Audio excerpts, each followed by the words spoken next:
Hey everybody, it's me, Josh, and for this week's Select, I've chosen our 2016 episode on the murder of Kitty Genovese. Her story is fairly famous. She was murdered while an entire apartment block of people watched and did nothing. But that's not exactly the real story. Like most things in life, there's more to it, and we explained what actually happened. We relied a lot on the excellent documentary The Witness for this episode, and I highly recommend watching it. In the meantime, I hope you enjoy this one. Welcome to Stuff You Should Know, a production of iHeartRadio.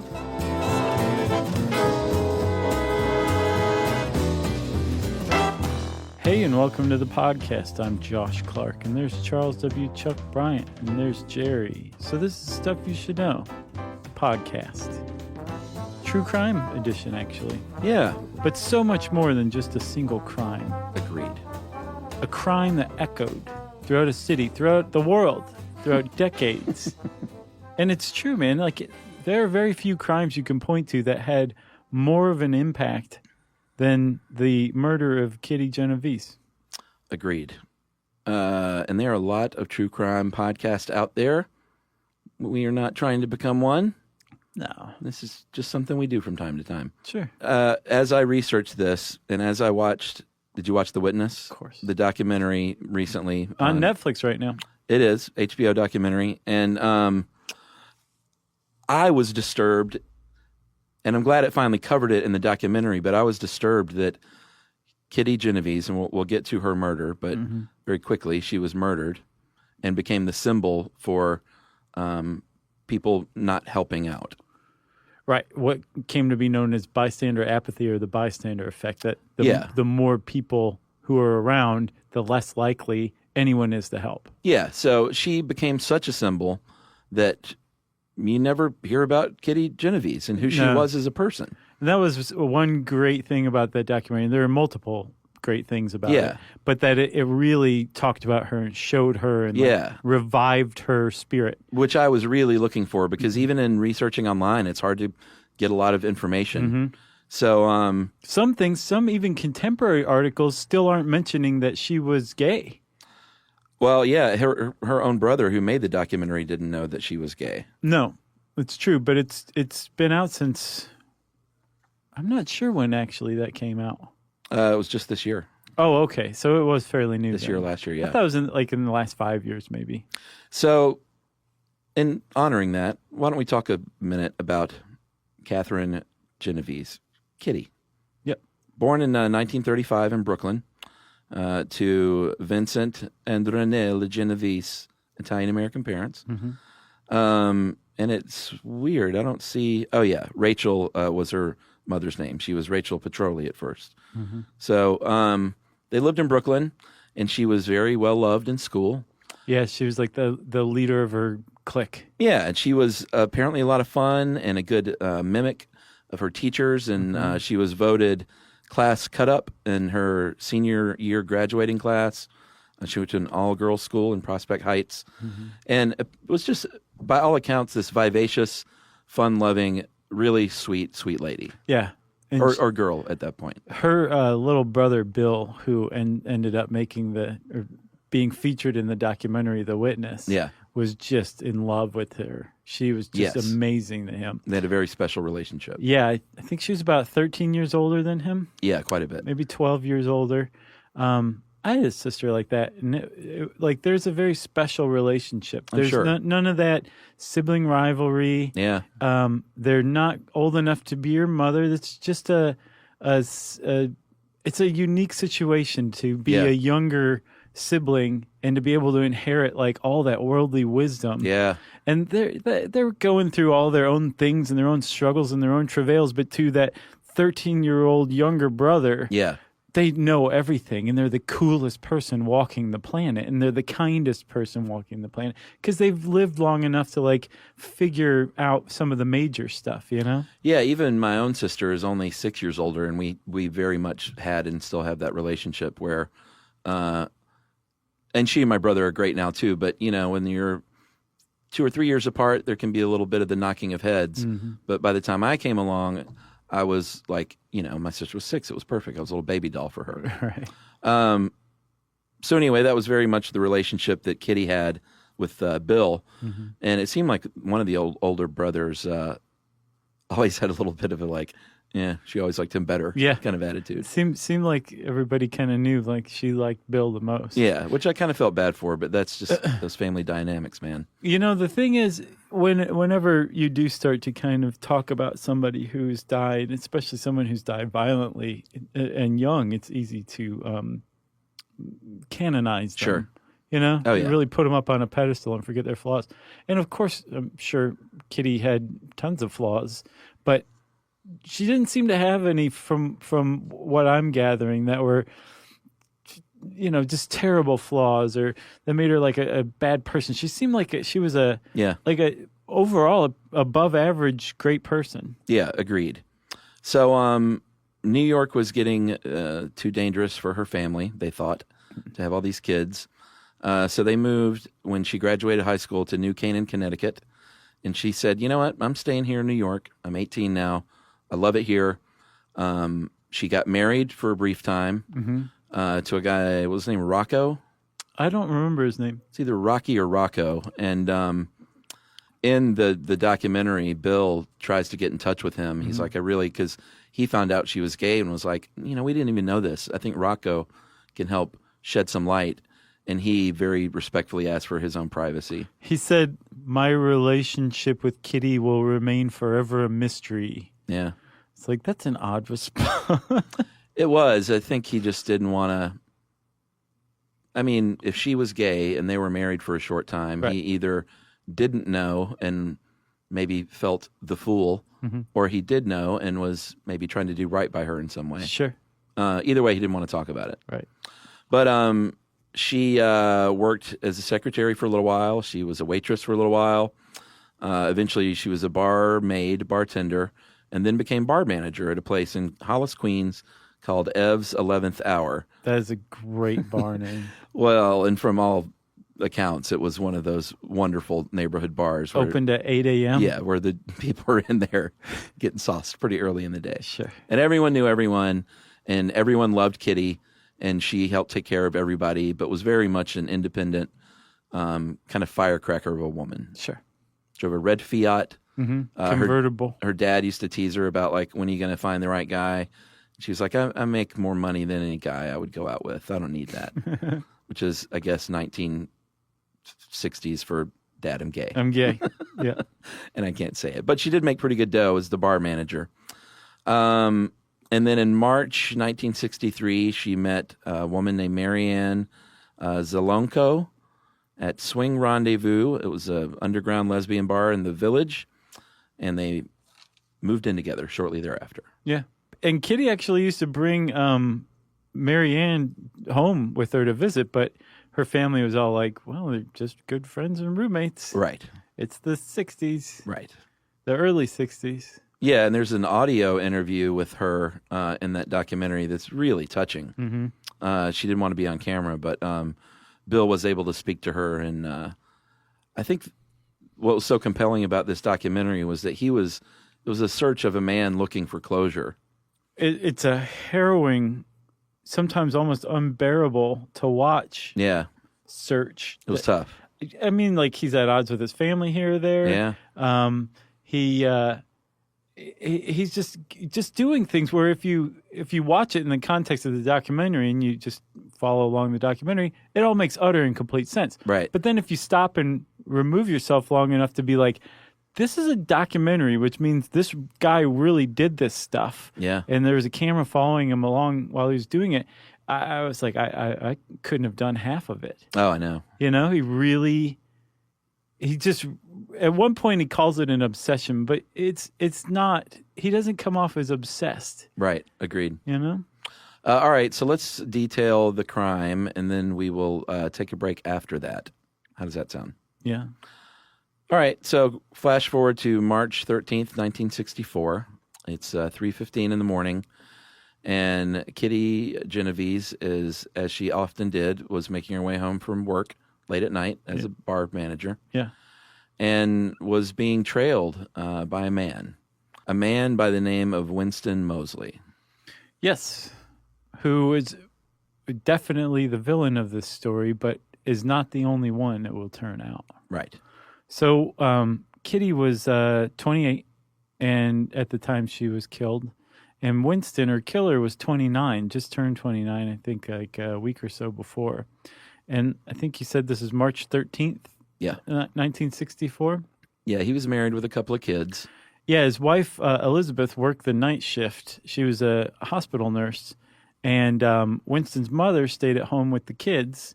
So he basically said, I own my own house. I've got a great job operating computers. No one even knows what I'm supposed to be doing with them yet, but I'm making money doing it. Yeah, he was a smart guy. So I'm going to indulge myself. I'm going to go out and stalk women and murder them in my spare time. That's what I'm going to do. So that's what he was doing on this night. He was cruising around looking for a woman to kill, basically. Yeah, that was his direct quote in questioning. Yeah. I was looking for a woman to kill. Yeah. So he saw at, I believe, a red light, this little red Fiat convertible caught his eye, and there was Kitty driving. So he started to follow her, and she parked. And she parked in the parking lot for the Long Island Railway, which the parking lot backed up to the side of her apartment building, which is a 2-story Tudor job that had shops in the bottom and apartments in the top, right? Yeah, this was in Kew Gardens in Queens. Mm-hmm. So he followed her on foot at this point. She sees him and knows that something is going on. He has a knife in his hand, so she starts running. He catches up to her by outside of a bookstore and stabs her twice in the back right off the bat with this knife. Right. And she had been running toward a bar that she thought would be open, but it turned out apparently there was a new manager, and the new manager had closed down early. So when she stabbed twice in the back, it's on this darkened street, but right across the street, Austin Street, is a 10-story apartment building with dozens of windows looking out onto Austin Street, where she's being stabbed in the back. And she screams, she cries out. I think she said something like, "Oh God, he stabbed me, help me, help me." Is what they said basically definitively is what she screamed.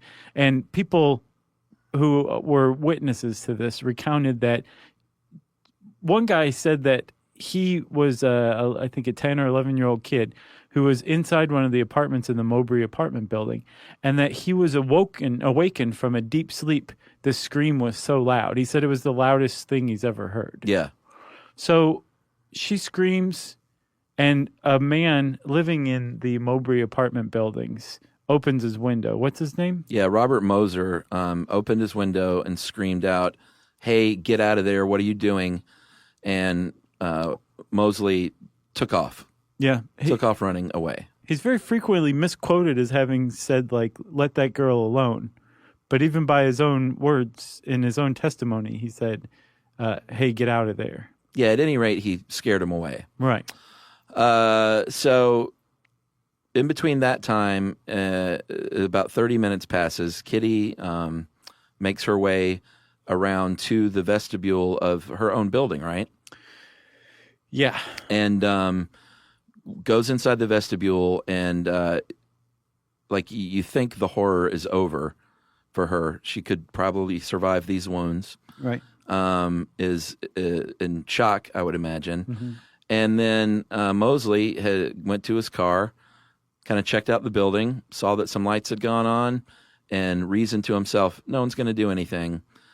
Puts on a different hat and goes back, finds her in the vestibule, and finishes the job in the most horrific ways you can imagine. Yeah, he stabbed her at least 12 more times. They think at least she was stabbed at least 14 times. He said he doesn't remember how many times he stabbed her, but he basically kept stabbing her until she stopped screaming. She was still alive. I saw that he attempted to rape her. I've also seen that he raped her. Yeah, I'm not sure which one's correct. Yeah. But at one point, and this is really important here, as he's stabbing her and she's screaming, in the vestibule, there's a staircase that leads directly up to a door. And behind that door lived a man named Carl Ross. And Carl Ross opened his door and looked down one single flight of stairs at Winston Moseley, stabbing Kitty Genovese, who was bloody. There was no confusing what was going on. And he closed the door, and he called his girlfriend, and his girlfriend said, don't get involved. Yeah. I'm worried for you. Just leave it alone. It's none of your business. And he did. He didn't do anything, at least for a little while. All right, so that's a good place to break here, and we're going to come back and talk about who saw and heard what and what they did about it right after this.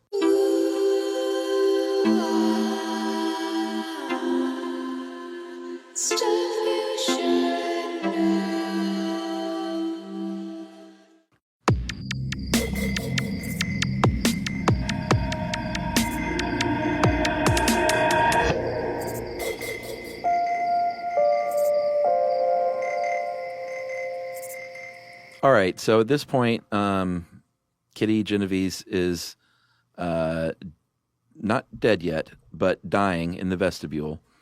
A woman did come down and was with her. Her name is Sophia Farrar. She's still with us. And she was a neighbor and friend of Kitty's. And so she went down there and apparently was with her as she passed away, tried to calm her down, evidently did calm her down, and likes to think that she at least saw a friendly face and that she was being cared for as she passed. Right. The weird thing is that is not mentioned. I guess we got to get into the New York Times now. Yeah. So after the murder, like the next day, the Times ran 4 paragraphs on the Kitty Genovese murder. It was not incredibly newsworthy at first because that year there were 636 murders in New York City. Yeah, and that was just one of them. Just one.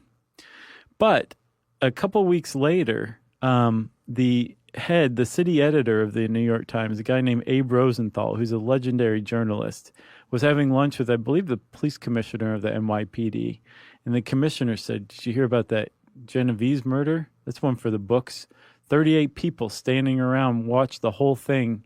Nobody did a thing about it. Yeah, now you've got a story. Abe Rosenthal, legendary journalist, is like, thank you for that. Yep.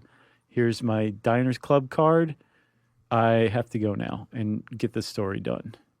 So he did. He assigned it out to a guy. What was the original reporter's name? His name was Martin Gansberg. And they wrote on the front page, I shouldn't say they wrote, it was definitely all Gansberg, but he was assigned and definitely under the direction of Abe Rosenthal, like, this is the story. Yeah. 38 people stood around and did nothing.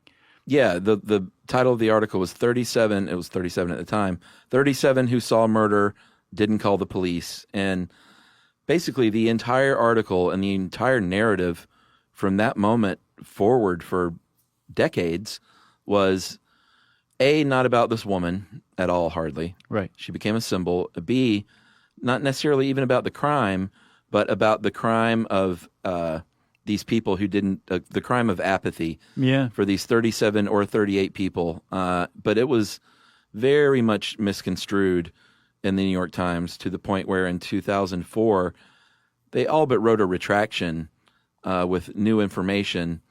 Because the original article, they said, like, these people witnessed it. That is not true. Maybe only a couple of people might have actually seen anything with their eyeballs. The other 35 or 36 may have heard someone screaming. They might have thought it was a drunken couple in their neighborhood coming home from a bar. There might have been some apathy involved, for sure, for some of them.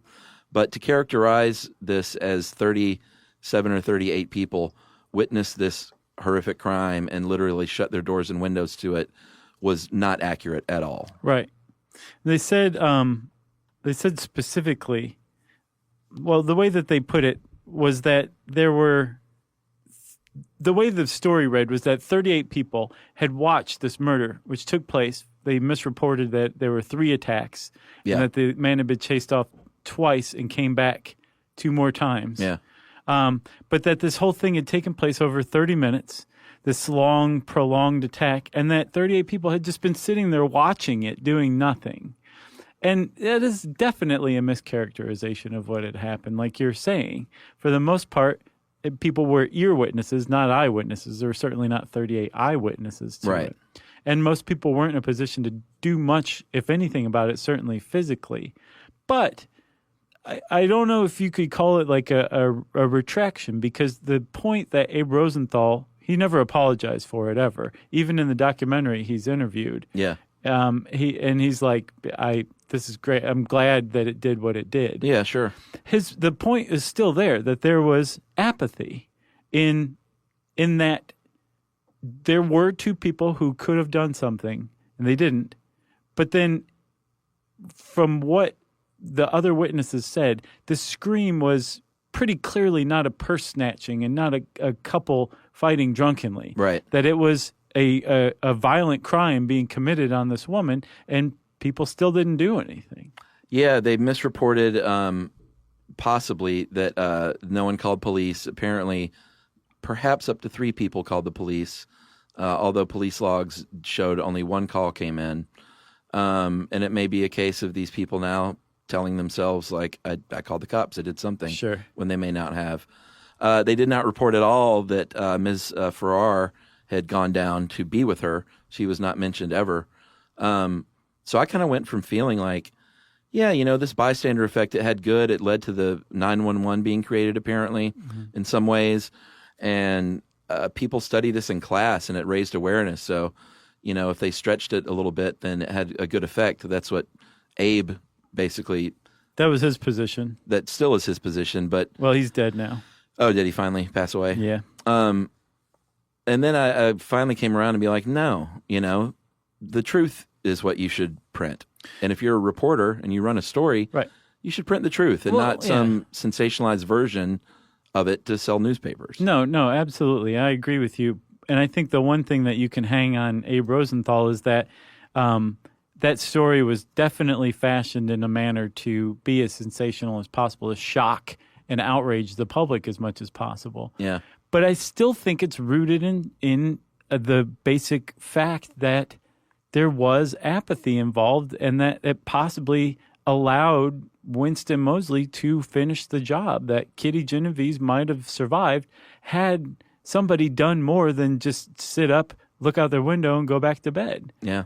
Or not even bother to look out the window. And like you said, Chuck, like this had a lot of impact, because the story comes out in 1964. And for 40 years, it wasn't until 2004 that the Times saw fit to like go back and really reinvestigate. Yeah. And they did. There was a great article called Kitty 40 Years Later, I think. And the author goes through and reinvestigates the case and really sets a lot of facts straight. But within that 40-year period, the effects that this murder had were just sweeping. It led to the establishment of 911. Yeah. It's a big one. Sure. And it created this whole field of psychology that looks into the psychology of crowds, and why we would just stand around. And what is this diffusion of responsibility? None of that understanding existed until the Kitty Genovese murder. Yeah, and weirdly, why is a solo witness more apt to act than a group of people? One thing I saw is that it's called social influence, and that we take our cues from others. So if inaction is basically what is on the table right then, we're going to be inactive as well. If people are starting to move toward the problem, we'll probably join in too. I could see that, or people thinking like either someone else is better equipped to deal with this than me, or I feel like someone else will do this. Right. So I don't have to. Yeah. A lot goes into play. It's pretty interesting. One of the less productive things that came out of it, though, is this idea that when you live in a big city, you put enough people together, everybody stops caring about anybody else. They're all out for number one. Yeah. And Kew Gardens became the center of this, or just such a symbolic example of urban uncaring, I guess. Yeah. And Kitty Genovese became a symbol of that as well, and the need to do something, to act out, to help other people when you see them need help. All right, so let's take another quick break here, and we're going to get back into what happened to Mr. Moseley and the further effects of this crime after this.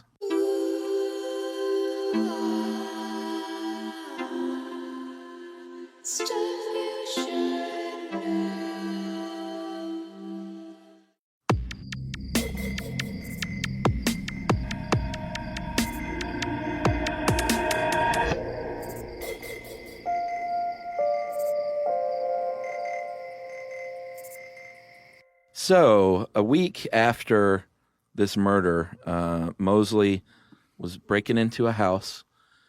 He's not a good guy.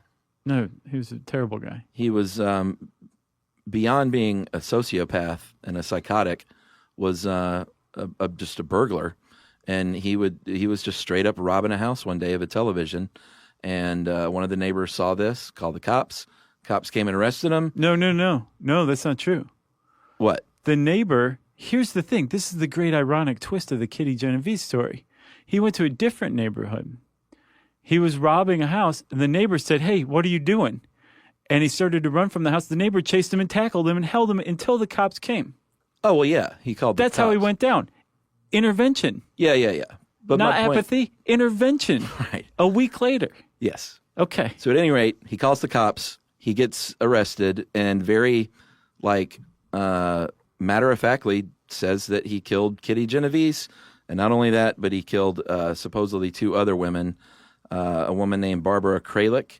Well, actually, she was a girl. She's only 15. And then a woman named Annie Mae Johnson.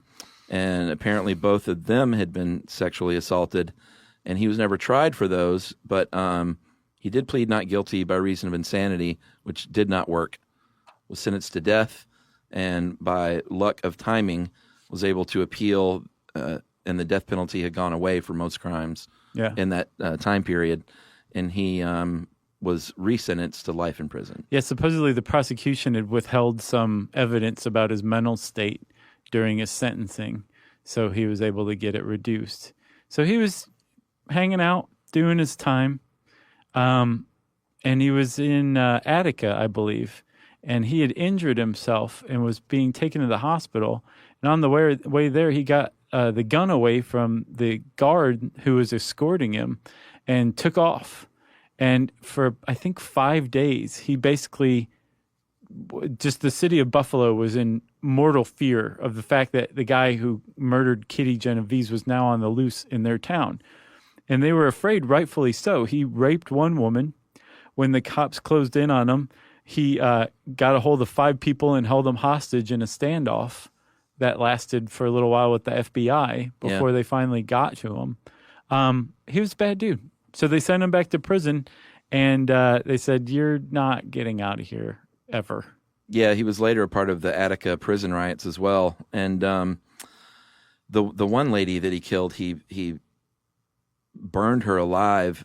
Like, the family was upstairs. Yeah. And he broke into her house, raped her, killed her, and burned her alive in the home, and the house went up in flames. Right. So it sounded like he sounded like a true sociopath. Like, he had no, not that there was ever a reason for killing someone, but it was always just at random because he wanted to do that. That's a lot what it sounds like. It was a self-indulgence.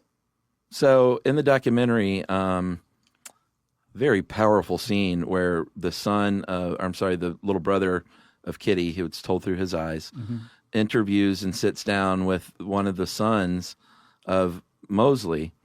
And it's just like, I mean, you cut the tension with a knife, obviously. It's just so, like, fraught with tension. And he had told his son that she was yelling racial slurs at him. He also said that he was just a getaway driver for some mobster, and the Genovese family was related to the crime mob family, the Genovese family. And none of this stuff is true. And the brother was just like, no, we're not related to that family at all. We have nothing to do with that. Right. And he just gives him a look when he talks about the racial slurs, like, come on, man, that's not what happened. So it was a really, really powerful scene of these two guys kind of working it out in a way. I didn't see them working anything out. Oh, see, I did. Which made it even worse for me. I thought there was some, between them, they kind of came to a nicer place. Oh, really? Than where they'd started. I did not catch that at all. Oh, maybe you skipped forward or something. Maybe. I was like, I can't take this. Got to fast forward. Well, the son was saying, like, I think, we need to move. Bill. No, the son of Winston Mosley gotcha. Was saying that they needed to move on from all this. And then the brother was saying, I definitely don't, the sins of the father aren't the sins of the sons. Yeah, he said that. So, I felt like they were better off than when they started for having that conversation. I honestly did not catch that. Yeah. Well, regardless, Winston Moseley, after his first escape, his second little crime spree in Buffalo, he when he was captured, he apparently reformed himself, or he claimed to be reformed. He got a degree in prison. He wrote an editorial that the New York Times published where he basically said, "I'm a changed man." Yeah. And everybody said, "Oh, look at that. It's just about the time your first parole hearing's coming up. This is great timing." He went up before the parole board, and they said no. Yeah.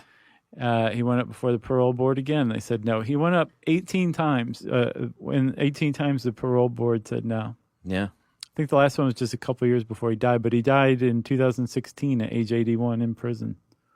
Yeah, and the brother tried to get an interview with him, and he said no, that he didn't want to be exploited anymore. Mm-hmm. And you could just feel this brother's pain of like really wanting to try to talk him into it again.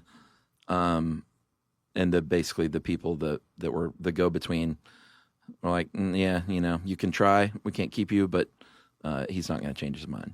Right. So he never got that interview.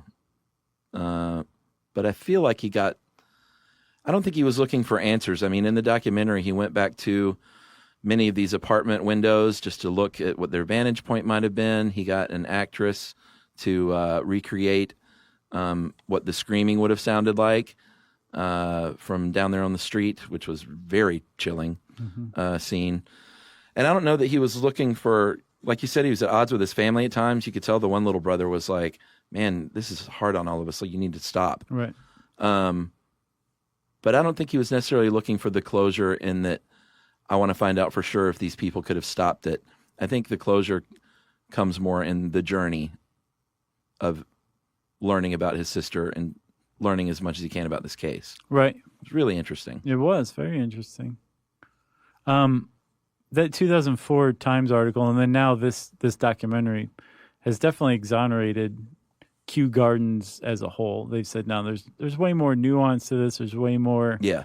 But two people that have not been exonerated are a guy named Joseph Fink and a guy named Carl Ross. Carl Ross was the guy who lived at the top of the vestibule, who opened his door. Yeah. The ironic thing about Carl Ross is, if you notice, it says 38 witnesses, 37 did nothing. The 30 that last 38th witness that the Times is referring to was Carl Ross. They said he's the one who called the police. Well, he called the police like long after Kitty Genovese was dead. Oh yeah. Yeah. So he was actually, I don't want to say celebrated or whatever, but he was exonerated initially by this Times article when it turns out that he was one of the two people who could have done something and didn't. The other one was Joseph Fink, who saw the initial attack from his vantage point in the elevator. He ran the elevator in the Mowbray apartments across the street, and he apparently saw what was happening and left his elevator and went to bed. Yeah. And that was that. But again, it seems like the overall feeling is, okay, other than those two guys, everybody else is fine. I just disagree with that. I think that there's a lot more that people could have done that didn't. And I don't think I just don't think that everybody's off the hook for that. Yeah. Yep. You got anything else? No, man. If you want to know more about Kitty Genovese, just search the internet. There's a lot about her. But be careful what you read, because it's all over the place, frankly. And since I said internet, it's time for listener mail. Fish fraud follow-up. Hey guys, I recently began a job as a marine fisheries observer. Nice. For the Department of Fish and Game in the Bering Sea. And just listen to your fish fraud episode. Each season, a percentage of vessels, fishing here at least, are randomly selected to have an observer on board to monitor the operations and bycatch that come up in their pots or nets. The presence of an observer is admittedly a bit of a drag for this fisherman who have to put up with us skinny nerds. LOL. He typed that. Sure. We are generally a great deterrent of any mischief at sea, but from what I have seen, most of the fishermen are real sharp, honest folks who know what they're doing. Of course, this is only a small portion of all the vessels on the water, and it isn't going to solve that problem by any means, but Thought you'd like to know that there is some coverage on fishing vessels and processors. Thanks for all the laughs, my dudes. And that is from Kevin Alexandrowitz in Olympia, Washington. Thanks a lot, Kevin. Had no idea. Did you? That these people did that? That there's basically like a Sky Marshal program fighting fish fraud on the high seas. Yeah, we talked about that. We did. Yeah. I don't remember that. Yeah, we were just like, it's just so infrequent and random that, what good is it doing? And it sounds like he agrees in some ways. I guess so. But still, have fun out there on the high seas. Don't get seasick. If you want to get in touch with us like Kevin did, you can send us an email to stuffpodcast@howstuffworks.com. And as always, join us at our home on the web, stuffyoushouldknow.com. Stuff You Should Know is a production of iHeartRadio. For more podcasts from iHeartRadio, visit the iHeartRadio app, Apple Podcasts, or wherever you listen to your favorite shows.